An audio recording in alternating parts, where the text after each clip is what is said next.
Cross country is a summer sport that's played out in the fall.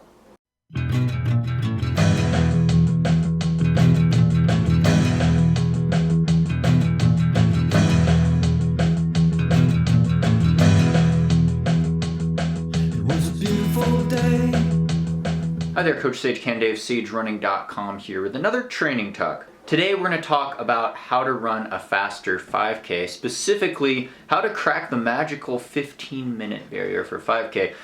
Pretty fast time. I was not able to do it in high school. I got pretty close. I was running in the 15:20s, 15:30s a lot in high school. Wasn't able to actually crack 15 minutes for 5K till my sophomore year of college. But I want to give you some tips on how I made that progression, as well as the types of workouts that I found to be most beneficial for running sub 15 in the 5K. These tips are also applicable if you're looking to crack 16 minutes in the 5K or even 17 minutes, even though I've done specific videos on this channel for those as well. Alright, so the first tip, number one, that helped me was to increase my weekly mileage average. That's building aerobic base, so to speak. And you have to be careful when you do it, because you start running more miles per week and you could get injured. There's a lot of impact force, a lot of stress, jumping up from 40 or 50 miles a week, 80K a week, to over 100K a week, 60 miles a week, was where I made a lot of gains, and I was running that type of mileage in high school pretty consistently, especially in the off season. Before cross country season in the fall, I would be building aerobic base in the summer. Likewise, before outdoor track season in the spring, over the winter I would be running steadily higher mileage. And when you increase your mileage, that's a stress. So you have to be careful, because you could get injured. You could get shin splints, stress fracture, overtrain. So you have to do it very slowly. Take your easy days really easy. And I've done training talks on building that aerobic base on this playlist. I'll link to them in the description below, as well as at the end of this video. But building your aerobic base, building your strength and stamina is really key, because it allows you to bring out more of your speed endurance. And it's all about sustaining a really high aerobic pace near what we call VO2 max, near your maximum heart rate, maximum oxygen capacity, right? You're breathing really hard for 15 minutes. It's a tough event, right?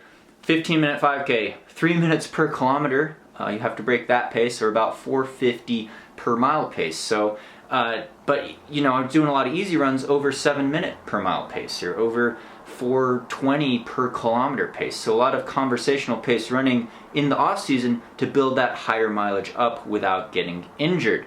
Now, as you get into the season, I would do a lot of races. Running in high school cross country, for example, we had a whole cross country season where we'd be running 5Ks on different courses. Cross country times are hard to compare because you get different weather conditions, you got a lot of hills. For example, at my state meet, one of my best races, it's a pretty hilly course in Oregon, and I only ran 15:48 that day. Finished 300 meters behind Galen Rupp, this kid named Galen Rupp.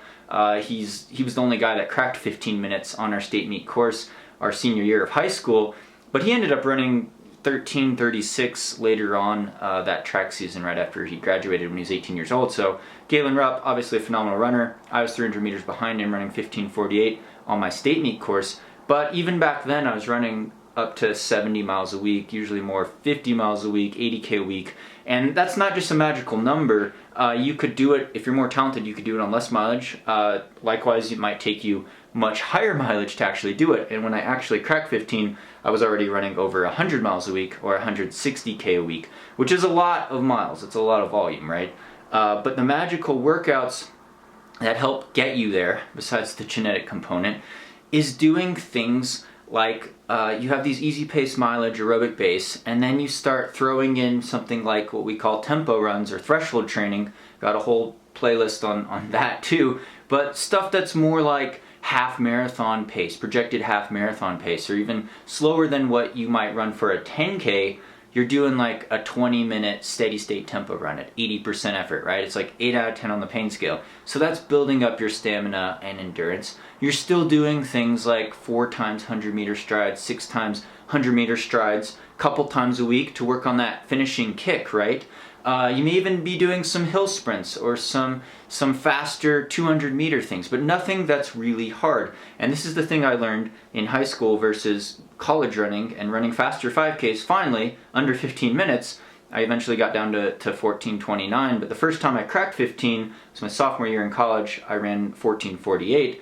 The thing I learned though is you have to be patient with your training and not train too hard. People want to do these crazy fast speed workouts where they're running kilometer repeats or 400 meter repeats way faster than the goal race pace, and they do it way too early in the season. Now the secret is to build up your stamina, your aerobic base, your higher mileage, and to do these things like tempo workouts and threshold runs, but still have some leg turnover in there, right? You're still doing these strides, these hill sprints, maybe you're doing rhythm 200s, right? But nothing over 80%, nothing too hard. We don't want to be building up too much lactic acid and really be, throwing up on the track or just burning in that lactic acid and feeling really bad early season, or you're going to literally burn out, literally and figuratively burn out before the race season starts. Use those early season races and tune-ups to get into shape, right? You start getting down your times in a 5K cross country, or maybe in track you're racing 3K or 3,200 meters first,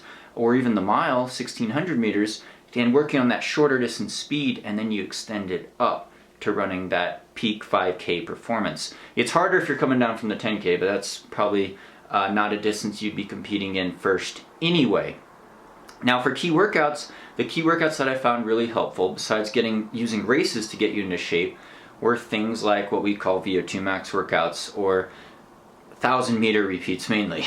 So, you could do variations on this, but what I found to be really effective was doing something like 6 to 8 times 1 kilometer, 6 to 8 times 1,000 meters at around 5K pace, maybe current 5K pace, maybe goal 5K pace. The thing is, you have to be careful on these, and taking a shorter rest than the amount of time you're running. So you're running these in 3 flat, maybe you only take a 2-minute rest, or maybe you only take a 1.5 minute rest. So early season, it could look like something like 8 times a kilometer, 8 times 1,000 meters, pretty high volume. It's a long workout, 5 miles on the track, and doing that a little bit slower than your 5K pace, but only having a short rest of 1.5 minutes between each interval, right? So you're running these in maybe 3:05 and you work them down to 3:02. And that's a pretty good workout because you did 8 of them, right? It's 8 kilometers of quality work near 15 flat 5K pace, right? And you did it with a short rest. Now as you get into the season, maybe start doing them faster and you cut the volume a bit. So later on you're doing 6 times a kilometer, still more than 5,000 meters worth of work, 6 times a K, and you're able to go sub 3 on all of them. So in high school, one of my best workouts, I could get down to 2:55. Well, the problem was I would crush myself, just really hurt doing that workout, and that was actually more of my 3K race pace. I ran 8:46 for 3K. So I was doing kilometer repeats at 2:55. It was way too hard. It was way too hard. I was, at VO2 max. Form was breaking down in the last couple reps, just thrashing in lactic acid. Not a constructive way to train. It would have been much better if I still kept those closer to 3 flat and was able to do them on a shorter rest, right? Take a 1.5 to 2 minute rest between each interval. So it's better to be in control still and maybe only go at 95% instead of trying to go at 100% VO2 max, because you could hit that in practice races when you push yourself really hard. So that was one key takeaway. 1,000 meter repeats. You wouldn't necessarily do them every week. You might alternate it with doing something like 4 times a mile or 4 times 1,600 meters. And you're doing those also around 5K pace, maybe 4:50, but maybe they start out at 5 flat, 5 minutes per mile, and then you work it down and you're taking a 3-minute rest because you're going hard for 5 minutes. So you take a 3-minute rest, that's going to get you up closer to VO2 max as well, and you're doing 4 times a mile, so it's still more volume than if you were just racing 5K, which is only 3.1 miles.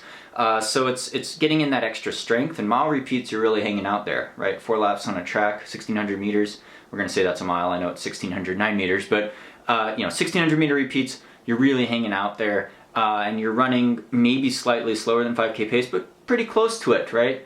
My best workout in high school, I could do close to 4:50 pace, but I couldn't hold it in a race. So don't overtrain is the key takeaway there. Now, we have these tempo runs, we have these VO2 max workouts, kilometer repeats, mile repeats.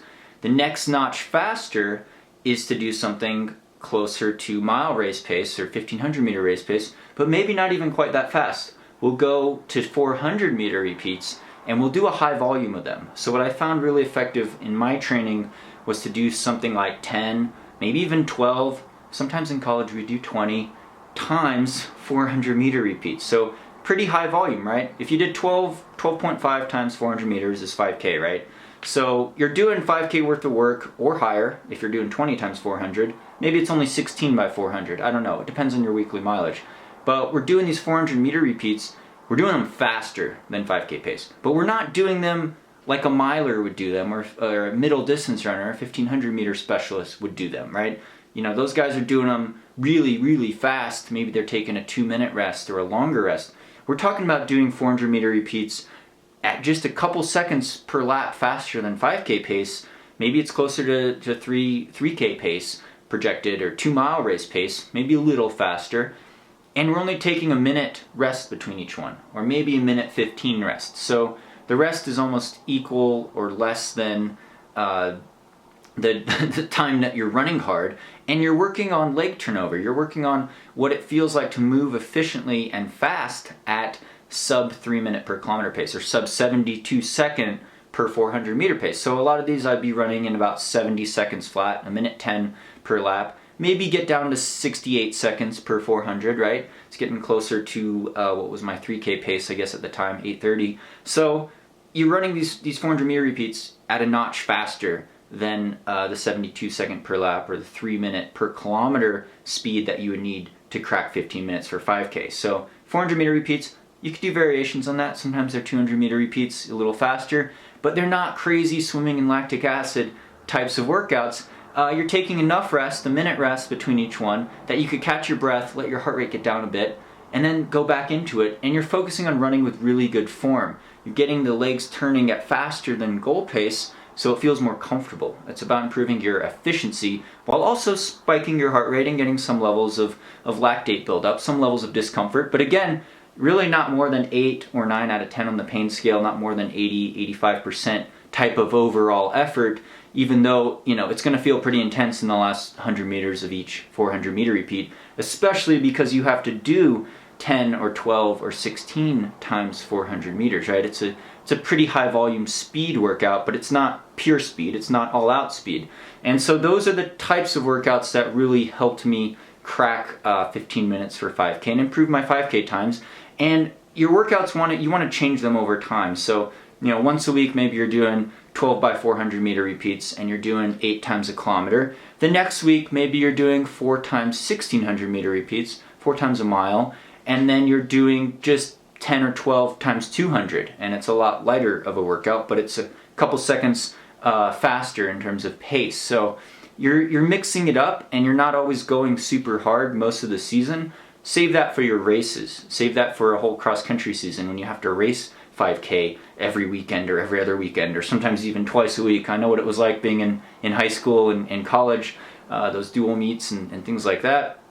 But then also during track season, focusing on maybe doing a shorter event, maybe even a 1500 or a mile, 1600 meter race before you move up into racing a 5K, or doing some 3 kilometer races or 3200 meter races before you actually move up to that 5K, but having some rust buster 5Ks as well early season, so you know if you're getting down to 15:20, 15:15, that you're getting close to cracking that magical 15-minute barrier for 5K. And this applies all the way on up. If you're running, you know, 16-minute range or 17-minute range, you could adapt these workout paces. The kilometer repeats and 400 meter repeats are still really important for that, as well as building that aerobic base, getting progressively higher with your weekly mileage totals. Staying healthy though, health is wealth. Don't get injured, don't get hurt. Be gradual with your progression and always run with proper running form. Check out my channel playlist for running form tutorials, workout videos, tempo run examples. I'll link to it here as well as in the description below. Check out our training website, sagerunning.com, for aerobic base building plan, 5K, 10K training plans. You know us, any surface, any distance. Thanks for following along. I'm at Canaday on Instagram and TikTok and Twitter. Thank you again. Subscribe for more of these types of videos. Stay tuned for more.